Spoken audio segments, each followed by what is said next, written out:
The world premiere of Neighborhood Watch, written by Rehana Lew Mirza and directed by Kaiser Ahmed at Jackalope Theatre, is a humorous look at what can happen when curiosity leads to suspicion.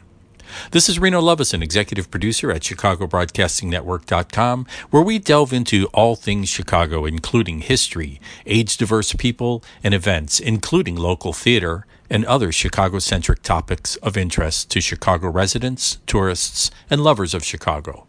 Please take a minute now to subscribe if you'd like to be alerted when new content is added. Now here's the lowdown on Neighborhood Watch at Jackalope Theatre. Self-described ultra-liberal boomer Paul, played by Frank Nall, finds it's much easier to be non-judgmental in an abstract sense.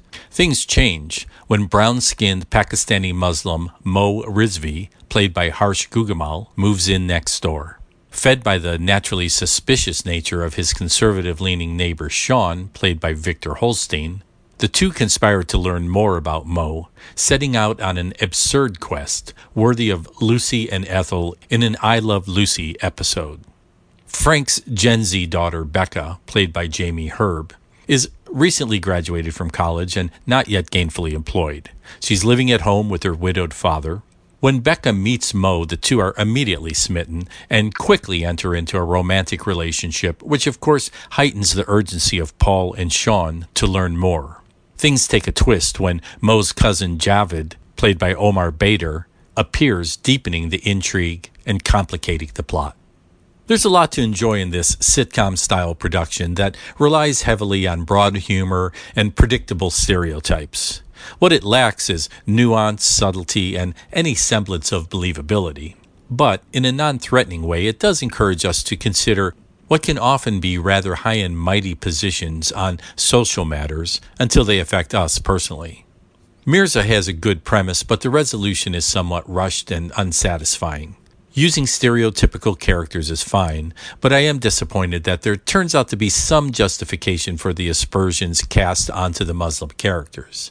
Whether the details are warranted or not, this becomes an issue because it's easy for some people to walk away saying, "See, I told you so." In my view, Mirza had two good ideas that deserve attention, but maybe not combined into the same play. The faux grass carpeted set design of Tianxuan Chen screams suburbia, while the array of lawn signs and variety of Frank's political t-shirts assembled by costume designer Delana Bradley informs us of the character's political and ideological leanings. I appreciate when nonverbal elements of the production support the storyline and actually help to advance the plot. Gugamal as Mo feels like a friendly, laid-back kind of a guy you'd be happy to have as a neighbor. And Herb's portrayal of Becca's relationship with him and also with her father was very natural and sincere. As the overzealous father, Nall is requisitely deadpan when he often puts the wrong foot forward in an effort to be accommodating. Holstein, as the sleuthing neighbor Sean, holds nothing back, verging on slapstick. When Bader arrives as Javed, he interjects an alternative, mysterious vibe that makes his agreeable nature appear suspect. I must make an unusual mention of the impressive printed program, not only for the quality of the paper stock and print quality, but particularly for the cover design featuring a photo of the actual cast members incorporated into a montage that mimics a semi-realistic impression of the set design rendered into a stylized graphic evocative of the production. Nicely done. However, I could not find a reference to the photographer or the graphic designer. Neighborhood Watch is at Jackalope Theatre through June 28, 2025 at the Broadway Armory Park, 5917 North Broadway, Chicago. Running time is 2 hours plus a 10-minute intermission.